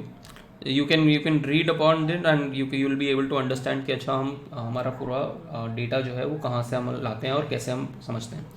Now if you want to analyze this data then मॉस्पी की साइट पे आपको ये सेविंग्स इन्वेस्टमेंट का और इस statistical publication के अंदर you will get all the data that you might need for any project. Similarly ये डेटा आपको RBI की वेबसाइट पे भी मिल जाएगा, ठीक है, ये RBI की वेबसाइट पे भी होता है। But it's just that you need to know how to search these websites for this data. Now, what I had done for you guys is just to show you. Can you see guys? Can you see this?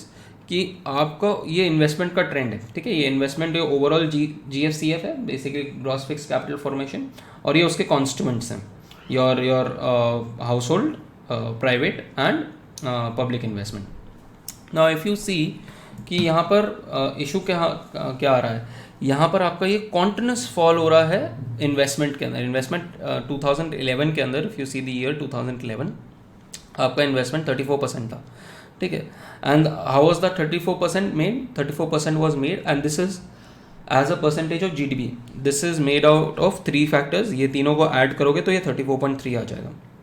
तो as you can see, investment में major जो एक sector है वो house hold है. और house hold investment जो है वो गिरे जा रहा है. और one of the drag factors की वो क्यों ये आपका ओवरऑल इन्वेस्टमेंट रेट गिर रहा है, one of the reasons is कि आपका हाउस होल्ड इन्वेस्टमेंट गिर रही है. And one factor for house hold investment decrease could be कि हाउस होल्ड इनकम्स गिर रही हैं. जब हाउस होल्ड इनकम गिरेगी तो हाउस होल्ड सेविंग्स गिरेगी. जब हाउस होल्ड सेविंग्स गिरेगी तो हाउस होल्ड इन्वेस्टमेंट गिर जाएगी. बिकॉज वी नो कि ये जो हाउस होल्ड इन्वेस्टमेंट होती है ये कहाँ से आती है. व्हाट डिड वी स्टडी कि इस इन्वेस्टमेंट कौन सी हाउस होल्ड वाली? कम ऑन, अभी समझाया था. ये हाउस होल्ड इन्वेस्टमेंट कहाँ से आ रही है? फिजिकल से कि फाइनेंशियल से? अरे ये चीज़ क्लियर हुई कि नहीं हुई, पहले ये बताओ.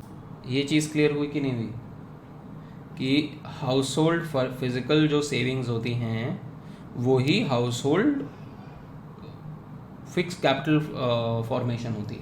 तो अगर ये चीज़ समझ में आ गई सबको, तो then you need to understand कि अगर if I am showing you the data and telling you कि हमारा यहाँ देखो, ये हाउस होल्ड इन्वेस्टमेंट दिख रहा है टॉगल. हाउस होल्ड इन्वेस्टमेंट 2011 में कितना था? 15.7. आज कितना है? 2019 की बात कर रहे हैं, 11.4. डिक्रीज दिख रहा है. और ये कॉन्टिन्यूस डिक्रीज दिख रहा है आपको, कॉन्टिन्यूस डिक्रीज कर रहा है रेड वाला bar. That means household investment गिर रही है. हाउस होल्ड इन्वेस्टमेंट गिरने का क्या मतलब हुआ? हाउस होल्ड फिजिकल सेविंग्स गिर रही होगी. Exactly, household physical savings ही तो हाउस होल्ड इन्वेस्टमेंट है. तो हाउस होल्ड फिजिकल सेविंग्स, आपकी सेविंग्स कब गिरती हैं? आपकी सेविंग कब गिर रही होगी ओवरऑल इकोनॉमी के अंदर? एक इनकम का फैक्टर है ऑफकोर्स. तो इनकम का फैक्टर है तो आपकी इसीलिए बिकॉज ओवरऑल इनकम गिर रही है, कहीं ना कहीं इनकम पे इम्पैक्ट आया लोगों की, इसलिए आपकी ये सेविंग्स भी गिर रही हैं. ठीक है. एंड दैट इज़ वाई हमारा ओवरऑल इन्वेस्टमेंट जो है वो कम हो गया. And not just that, if you see the private sector investment, तो प्राइवेट सेक्टर इन्वेस्टमेंट भी पहले तो ठीक था, बट पिछले 2 सालों में अगेन वो भी डिक्रीज किया है. Whereas public sector investment जो है वो कॉन्टिन्यूसली सेम लेवल पे चल रहा है. Then if we see savings composition कि इस इन्वेस्टमेंट को फाइनेंस कैसे करते हैं, सेविंग्स देखते हैं, तो सेविंग्स भी हमारी कॉन्टिन्यूसली गिरे जा रही है. ठीक है. सेविंग्स भी इफ़ यू सी, तो सेविंग्स भी 34.6% से डिक्रीज करके आज की डेट में 31.4% पे है. एंड ये क्या कहते हैं, इसमें भी आपका सबसे जो फॉल आया है, जो देखो 23.6%, हमने वही देखा था ना कि household is the major saver.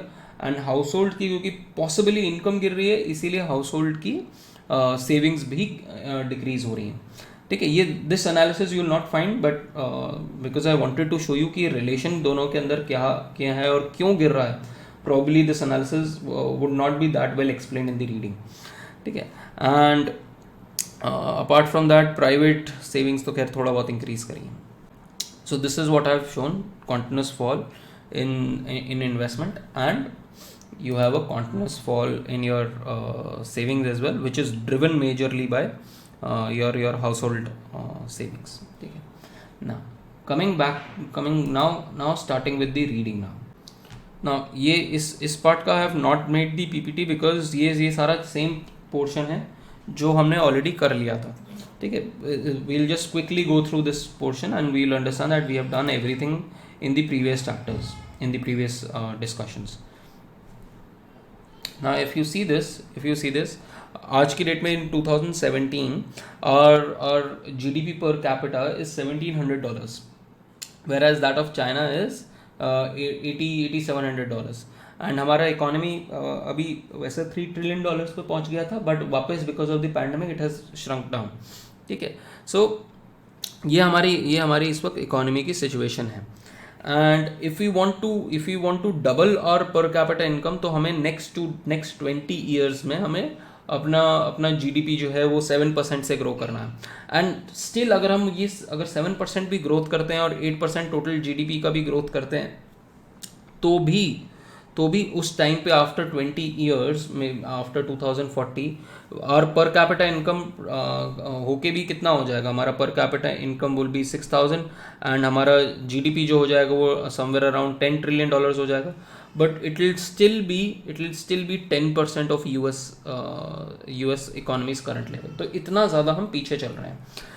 So what we need is the kind of expansion which East Asian countries did between 2007 between 1975 and 2005, जहाँ पर they actually grew tenfold, 10x से वो increase कर गए थे.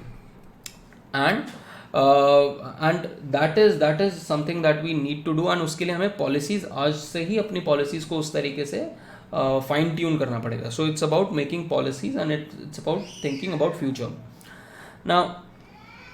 Now the reading from this point on, the reading talks about that what has happened in the previous 75 years. So Hindu rate of growth हमने बात करी थी already, and Hindu rate of growth में हमने प्रीवियस 50 ईयर्स से अगर हम कंपेयर करें, so we were able to do well. The only interregnum in our growth process were the years between 1965 and 1980. So if we talk about these years, so in these years we see that हमारा growth rate जो है वो 3 to 4% के बीच में रहता है. We have already talked a lot about it. ये हमने already बात करी हुई है कि this is the interregnum year, and this is your golden year. And this is kind of a slowdown that we are witnessing. And as I told you that one of the major factors for this increase in growth rate was because of the fact कि हमने अपनी gross domestic savings जो है वो 11 जो 11% से उसको हमने बहुत ज़्यादा increase कर दिया था. तो इसका एक मेजर, और हमने अपना इन्वेस्टमेंट भी जो है वो 12% से since from the time of independence to 34% कर दिया, which essentially shows कि our process of economic growth has predominantly be financed from domestic sources. तो जो recourse to foreign savings है, that is current account deficit, has been rather modest in the Indian growth process. अब समझ में आया guys वो जो मैं आपको समझा रहा था कि I minus S is equal to T minus G plus M minus X. तो ये हम कह रहे हैं कि इसकी जो फाइनेंसिंग है हमने मेजरली अपनी फॉरेन सेविंग्स, हमने अपने डोमेस्टिक सेविंग्स से, इन्वेस्टमेंट की जो फाइनेंसिंग हमने डोमेस्टिक सेविंग्स से ही कर लिया, और जो थोड़ा बहुत हमने बोरो किया है वो हमने डोमेस्टिक सोर्सेज से बोरो करा. हमारा रिकोर्स टू फॉरेन सेविंग्स जो है, जो फॉरेन सेक्टर से है, वो हमारा कम रहा है, विद सम एक्सेप्शंस कि कई बार हमारा करंट अकाउंट डेफिसिट इंक्रीज हो गया. फॉर एग्जांपल 2013 में हमारा करंट अकाउंट डेफिसिट वाज 4.5%. ठीक है. Then even in 1991 our current account deficit was somewhere around 5%. तो एक्सेप्ट फॉर सर्टन बाउट्स, ये हमने लिखा है, देखो करंट अकाउंट डेफिसिट ड्यूरिंग 2013, ये except for these small bouts we have been able to sustainably control our current account deficit, and the recourse to foreign savings for financing our investment has been low. ये point clear हुआ guys macro economic से link. उसके अलावा ये again same सारी चीज़ों के बारे में बात कर रहा है कि एग्रीकल्चरल ग्रोथ जो है that is very important. And जब आपकी जीडीपी ग्रोथ में मॉडरेशन आया है, साइमल्टेनियसली आपकी एग्रीकल्चरल प्रोग्रेस में मॉडरेशन आया. So if you see I will just show it to you. आप कोई भी पीरियड जिसके अंदर आप देखो कि एग्रीकल्चर हमारा इकोनॉमिक ग्रोथ जो है वो डिक्रीज़ किया है, उसमें आपको दिखाई देगा कि उस साइमल्टेनियसली हमारा एग्रीकल्चरल ग्रोथ सफ़र किया. इफ़ यू सी कि यहाँ पर जीडीपी हमारा देखो 5.5 से 5.3 हुआ, ये डिक्रीज़ हुआ, तो देखो एग्रीकल्चरल ग्रोथ जो है वो कम हुई है इस पीरियड के अंदर. इफ़ यू सी इस पीरियड के अंदर हमारा अगेन जीडीपी ग्रोथ रेट कम हुआ, आपका एग्रीकल्चरल ग्रोथ रेट को कम हुआ. जहाँ आपका इंक्रीज़ हुआ है, ये देखो आपका जीडीपी ग्रोथ रेट इंक्रीज हुआ, आपका एग्रीकल्चरल ग्रोथ रेट देखो कितना तेजी से हुआ. That means still agriculture kind of determines the fate of your entire GDP, despite the fact कि एग्रीकल्चर का शेयर आपकी कंट्री की जीडीपी के अंदर सिर्फ 17% है. But the other issue that you need to identify is कि if you go by the periodic labor force survey 2019, ठीक है, we will introduce, ये अभी लास्ट वीक ही आया है, ठीक है, we will understand from this कि एग्रीकल्चर में जो एम्प्लॉयमेंट है, इनफैक्ट आज मैं अभी एक आर्टिकल शेयर कर दूंगा इसके ऊपर, वो 45% है। तो एम्प्लॉयड जो लोग हैं वो 45% है, एंड बिकॉज इतने सारे लोग आपके एग्रीकल्चर में एम्प्लॉयड हैं, इसीलिए one of the reasons is कि इसीलिए what happens in agriculture is also mirrored in the Indian economy. Now a quick question to you. If you understand, if you see the periodic labor force survey 2017, तो आपका agriculture में employment 42% था, but if you see the 19 data, और ये 19 data कब तक है, ये जून 2020 तक का डेटा है, this has increase to 45%. Can you give me a reason कि ये एग्रीकल्चर में एम्प्लॉयमेंट इंक्रीज कैसे हो गया?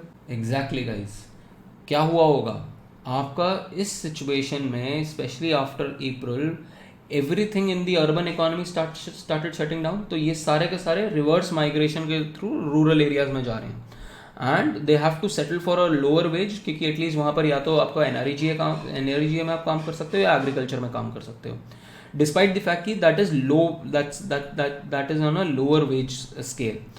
तो ये जो आप इंक्रीज इन एम्प्लॉयमेंट देख रहे हो in agriculture, this is rather regressive because this shows reverse migration. ठीक है, and by the end of this year you will see कि ये रिवर्स माइग्रेशन खत्म होनी शुरू हो जाएगी, वापस ये लोग अर्बन एरियाज में आने शुरू हो जाएंगे. So this is what we see, that agricultural growth rate जब भी आपकी, इट्स वेदर इंड्यूस वॉलेटिलिटी है पहली बात, तो दूसरी बात जब भी स्लो डाउन आया, ये हमने पीरियड्स में स्लो डाउन देखा, तो और ये वाले पीरियड में भी हमने स्लो डाउन देखा, तो जब भी स्लो डाउन आया है, it kind of takes a pulse of the economy, and agriculture basically you can say that whatever happens in agriculture is always mirrored in the Indian growth this thing. Then again now it explains कि 65 से 81 के बीच में growth कम क्यों था. We have already understood all these factors in detail in the last 2 readings. ठीक है, just read about it.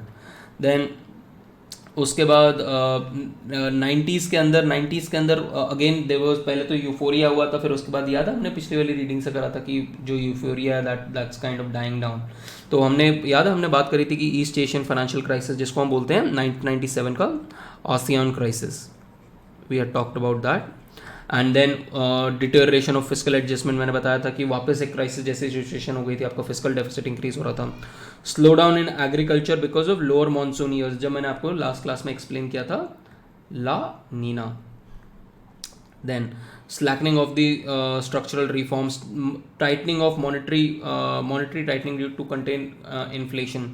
So I had referred to you about a name called Bimal Jalan.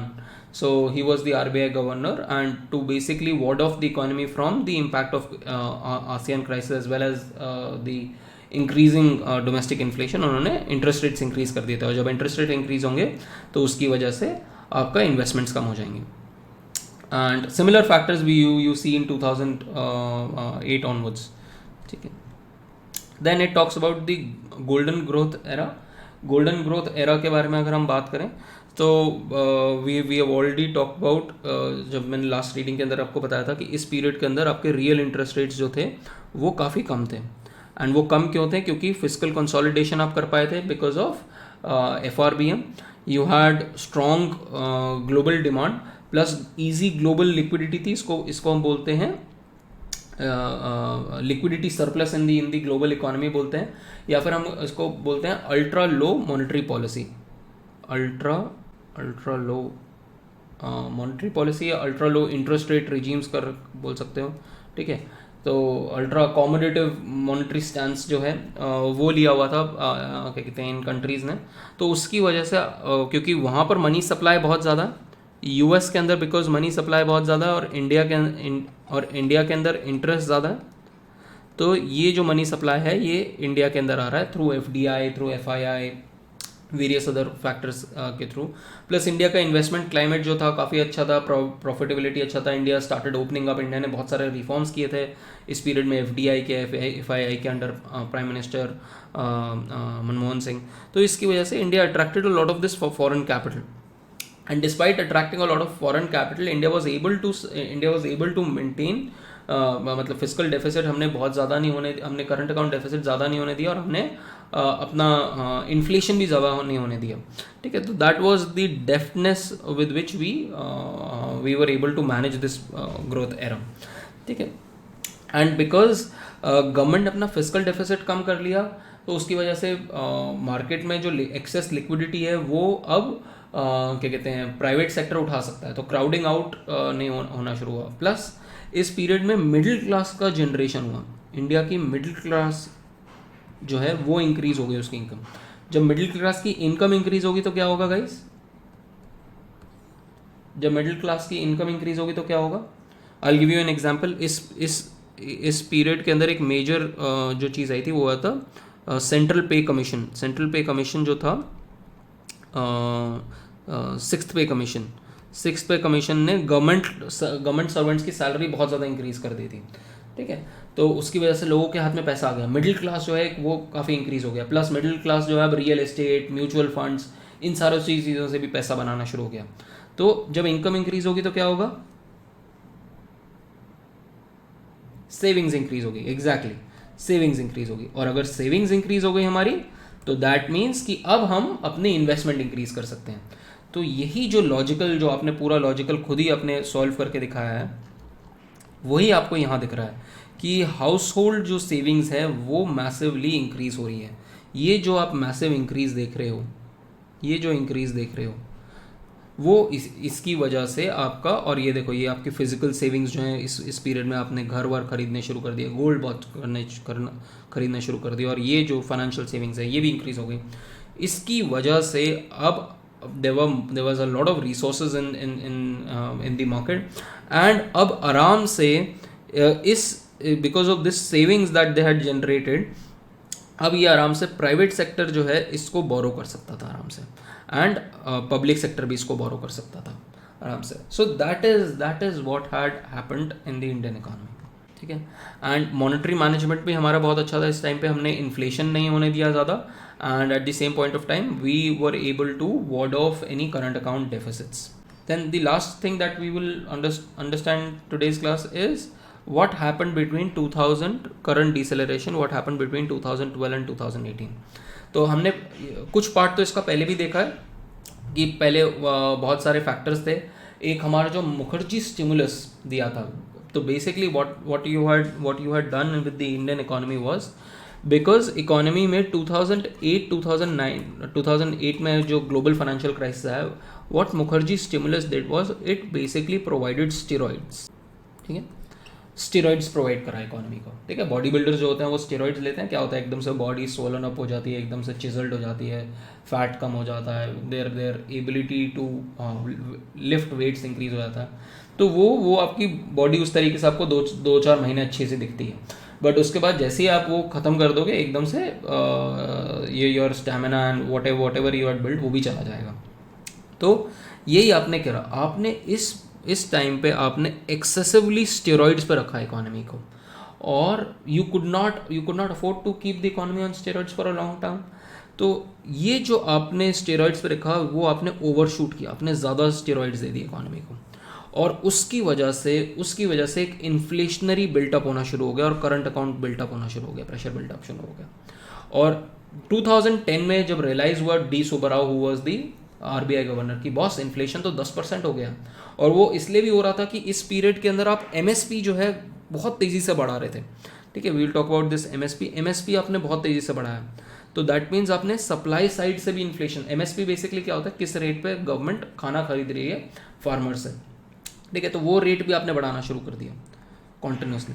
आपने एमएसपी बढ़ाया तो उसकी वजह से फूड इन्फ्लेशन हो गया, ठीक है. फूड इन्फ्लेशन हो गया, और food inflation hits the hardest on the poor people. तो ये आपका फूड इन्फ्लेशन हो रहा है, प्लस साइमल्टेनियसली आपने क्या करा हुआ है, आपने बहुत ज़्यादा पैसा मार्केट में डाला हुआ है, उसकी वजह से इन्फ्लेशन हो रहा है. आपने क्या किया, आपने जो पैसा आपने बोरो किया, आपने फिजिकल डेफिसिट जो करा, फिजिकल डेफिसिट रन करके आपने उसको टैक्स कट्स किए और आपने सब्सिडीज दी, रादर दैन इस फिजिकल डेफिसिट से आप अपने कैपिटल अकाउंट बूस्ट कर सकते थे, आप कैपिटल एक्सपेंडिचर कर सकते थे. कैपिटल एक्सपेंडिचर वो आपको लॉन्ग टर्म में ज़्यादा अच्छी ग्रोथ देगा रादर देन सब्सिडीज़. तो our focus was on tax cuts and revenue expenditures rather than on capital outlays which was stagnant, जिसकी वजह से अल्टीमेटली डिमांड साइड प्रेशर्स हुए एंड हाई इन्फ्लेशन हुआ. अब इस डिमांड साइड प्रेशर, जब भी डिमांड, रिमेंबर गाइस, जब भी डिमांड साइड इन्फ्लेशन होगा, जब भी डिमांड साइड इन्फ्लेशन होगा तो आरबीआई के पास एक ही ऑप्शन होगा कि रेपो रेट इंक्रीज कर दो. और अगर आरबीआई अपना इंटरेस्ट रेट और अगर रेपो रेट इंक्रीज करेगा, रेपो रेट क्या होता है, rate at which banks borrow from RBI, तो अगर ये इंक्रीज होगा तो बैंक की बोरोइंग्स जो हो जाएंगी वो इंक्रीज हो जाएंगी, बोरोइंग कॉस्ट, बैंक की बोरोइंग कॉस्ट इंक्रीज हो जाएगी, तो बैंक जो है आगे जो बोरोवर्स हैं उनसे ज़्यादा इंटरेस्ट चार्ज करेगा, उनसे इंटरेस्ट ज़्यादा चार्ज करेगा. अगर ये इंटरेस्ट रेट बढ़ गया तो उसकी वजह से इन्वेस्टमेंट गिर जाएगी. क्या, और जो गवर्नमेंट ने ऑलरेडी इतना ज़्यादा बोरोइंग करी थी, ऑलरेडी मार्केट के अंदर जो ऑलरेडी पूल था मनी सप्लाई का, उसमें से मेजर पोर्शन जो है वो गवर्नमेंट ले जा रही थी, तो ऑलरेडी जो बचा कुचा था वो ही बहुत कम था, ऊपर से इंटरेस्ट रेट इंक्रीज हो गया. इसकी वजह से, इस सारी प्रॉब्लम की वजह से कॉर्पोरेट्स के लिए बहुत ज़्यादा इंटरेस्ट बोरोइंग्स जो हैं वो बहुत ज़्यादा इंक्रीज हो गई, इंटरेस्ट रेट की जो कॉस्ट है वो बहुत ज़्यादा इंक्रीज हो गई. And you will find out that in this period we have the maximum NPAs. जो आपके अकाउंट्स नॉन परफॉर्मिंग एसेट्स बनने शुरू हुए वो इस पीरियड में इंक्रीज होने शुरू हुआ. और यही आपका इन फिगर्स में प्रॉफिट, ये corporate profitability, interest payments as compare to sales, देखो interest payment as compare to sales देखो कॉन्टिन्यूसली इंक्रीज कर रही है इस पीरियड के अंदर. ठीक है. एंड नेट प्रॉफिट्स जो हैं वो आपके गिर रहे हैं इस पीरियड के अंदर. तो ये हम देख रहे हैं. एंड अपार्ट फ्रॉम दैट आपका करंट अकाउंट, मैंने आपको बताया कि करंट अकाउंट आपका डेफिसिट बहुत ज़्यादा इंक्रीज कर रहा था. One of the major factors for increasing current account deficit was आपका global commodity prices and global fuel prices जो है वो बहुत ज़्यादा इंक्रीज हो गया था, और उसको आप पास ऑन कर रहे थे टू दी कंज्यूमर्स. तो वो भी एक इन्फ्लेशन फैक्टर था, और ऑयल इंपोर्ट करते हो तो उसकी वजह से आपका करंट अकाउंट डेफिसिट भी इंक्रीज हो रहा था. And if we talk about IIP, तो आईआईपी और हमारा जो मैन्युफैक्चरिंग है, अगर हम मैन्युफैक्चरिंग देखें तो पिछले कुछ सालों के अंदर ये जो मैन्युफैक्चरिंग है ये भी हमारा कॉन्टिन्यूसली फॉल किया है. हमारे पास हमारा एक्चुअल में डेटा नहीं है, तो इसलिए यहाँ पर ऑथर्स ने आईआईपी का डेटा लिया है. तो अगर आप ये वाला डेटा देखोगे ग्रॉस वैल्यू एडेड का, तो आपको दिखाई देगा कि बॉस हमारी इकोनॉमी तो बहुत अच्छा कर रही है मैन्युफैक्चरिंग में. But if you see the high frequency indicators, ये हाई फ्रीक्वेंसी इंडिकेटर है, ठीक है, हर महीने आता है. तो अगर आप ये इंडिकेटर देखोगे तो आपको दिखाई देगा कि बॉस ये तो गिर रहा है. बट अगर आप जीडीपी से डेटा देखोगे तो आपको देखोगे तो ये तो इंक्रीज हो रहा है, तो काफ़ी अच्छा चल रहा है. तो ये एक दूसरे से रिकनसाइल नहीं कर रहे. तो पॉसिबली कुछ डेटा कलेक्शन या डेटा जिस तरीके से आप देख रहे हो, डेटा नेशनल इनकम अकाउंटिंग के मेथड में कहीं ना कहीं कुछ प्रॉब्लम है, which is also being reflected. यहाँ पर ये बता रहे हैं कि डेटा डिस्क्रिपेंसीज हैं, क्योंकि हाई फ्रीक्वेंसी डेटा जो है वो आपके एनुअल डेटा के साथ मैच नहीं कर रहा. ठीक है. So this was again the reason that I had not made slides for this is because we had already done all of this time and again during our class in the previous two lectures as well, previous two readings as well. Now what will be new will be what needs to be done after 2020 till 2035 to increase our growth rate and possibly double or triple our GDP in that period. Okay, this is our exercise for the Friday's class. So Friday we'll be able to finish this particular reading.